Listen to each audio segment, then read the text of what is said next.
Carolina and Boston, and this is an interesting series to me. Boston did not take the round robin seriously. Either that or they just couldn't get it together. But have not looked very good. They got the 4 seed in the East after winning the President's Trophy.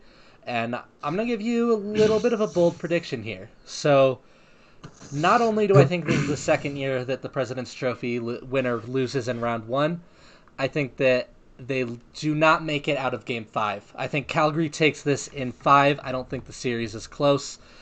I've been pounding the table for sorry, think I said Calgary, but I meant Carolina. I've been pounding the table for Carolina for a month now. I think they're one of the best teams in the East. I think that they're coming in hot. Boston's coming in cold. So I'm taking them to win this series in 5 games, and I think it realistically might happen. Marshall, what are your predictions on this one? I am high on Carolina too, but I don't see them winning in 4 or 5. If they're going to win this series, it's going to go 7. I think this series goes 7 regardless, and that seventh game, as we all know, is kind of just a pick and choose type of situation. I do think Carolina ends up winning in 7 here. Another really big piece of news that we got today is Doug Hamilton's going to be playing tomorrow. That's huge. So that is a humongous pickup for them.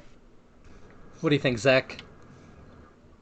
Yeah, well, the 5 games that you chose is a little bit, too short of a series for my liking. Marshall said it. This is kind of a toss-up if it gets to game 6 or 7. The three-headed monster in Boston, I kind of got to take them with their experience over Carolina in this one. So I'm going to go Boston in 7. All right, fair enough. Let's go with some X factors here, and I'm going to start with Svech. Andrei Svechnikov has kind of broken out in the bubble. The hat trick game was massive, and he's been good in both the other games, I guess, as well.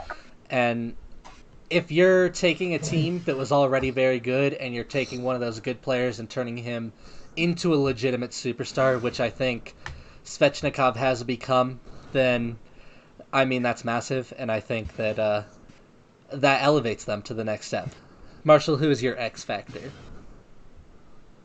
I'm going to go Peter Mrazek here. I think there's definitely one piece that's kind of still lacking on Carolina, and that's goaltending. But it's not like Peter Mrazek hasn't shown that he could be like a playoff goaltender. It's just he's not at the same level as Tuukka Rask right now. So I think if Carolina is going to win this series, Peter Mrazek has to at least stand toe-to-toe with Rask. Fair enough. And he looked good in the play-in, as did James Reimer. They both played fairly well, but like you said, not on Rask's level. So they'll need to step it up in this series. Zach, who is your X factor? So I got a couple. I'm going to go with David Pastrnak, and I'm going to go with Patrice Bergeron. Okay. They go by Bergeron's kind of wind. If Bergeron's playing his lockdown game, which he's going to need to play against players like Svechnikov and Aho, there's not much of a there's less of a chance that Carolina comes out on top on this one. Fair enough. Definitely some star players on Boston that would help a lot. If they're rolling, it's hard to stop them. So we'll have to wait and see this series. Like I said, it was supposed to be on tonight, and now it will not be. So we'll have to wait till, I believe it's 9 a.m. tomorrow morning now. So I'm excited for that. That's like the series that I'm most looking forward to. But we'll just have to wait a little bit longer.